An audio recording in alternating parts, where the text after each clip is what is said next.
وبعد ما قريت الحكايات اللي طلعت مش من زمن فات، لقيت في كل حكاية كنز.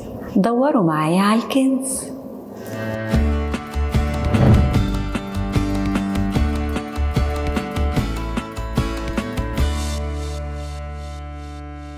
حكايتنا النهاردة من قارة أوروبا، في بلد اسمها بلجيكا. بلجيكا مشهورة بصناعة الشوكولاتة، أحلى وأطعم شوكولاتة هتاكلها في بلجيكا. كان في مدرسة في بروكسل العاصمة فيها مدرسة اسمها ميس كلير. ميس كلير كانت بتحب التدريس وبتحب التلاميذ جدا. كانت كل يوم بتصحى الصبح بدري وبتروح المدرسة علشان تستقبل الولاد، وكان الولاد كلهم بيحبوا ميس كلير وبيركزوا جدا معاها وهي بتشرح لهم الدروس وبتعلمهم. بس ساعات الولاد كانوا بيعملوا دوشة في الفصل، بس ميس كلير ما كانتش بترضى ان الولاد تعمل دوشة في الفصل، علشان الفصل هو المكان اللي بنتعلم فيه. وفي مرة من الأيام ميس كلير قالت للولاد أنا هعمل لكم مسابقة علشان انتوا ولاد شاطرين. الولاد فرحوا جدا. ميس كلير مسكت في ايديها كتاب وفي ايديها التانية شوكولاتة، وسألت الولاد قالت لهم مين هيختار الكتاب ومين هيختار الشوكولاتة. كل الولاد ردوا بسرعة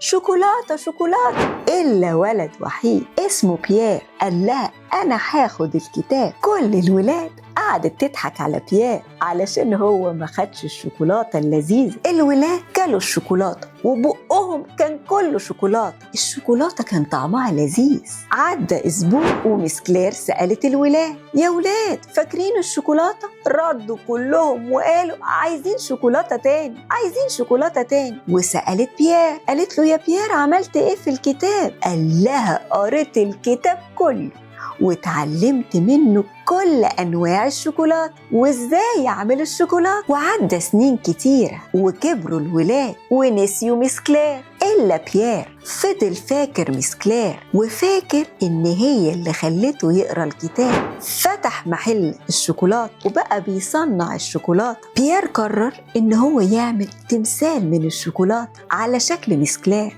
علشان يروح ويديهولها ويشكرها إنها خلته يقرأ الكتاب. وفعلا عمل التمثال ودور على ميس كلير وراح لها قال لها يا ميس كلير أنا بيير اللي خدت الكتاب. ميس كلير قالت له أيوة أنا افتكرتك. قال لها أنا جاي أشكرك يا ميس كلير، أنت خلتيني أقرأ الكتاب وأتعلم وتعلمت إزاي أعمل الشوكولاتة، ودلوقتي أنا بقيت بصنع الشوكولاتة في المحل عندي. ميس كلير فرحت جدا جدا جدا ببيير وكانت فخورة بيه. يلا قولولي هتختار الكتاب ولا الشوكولاتة؟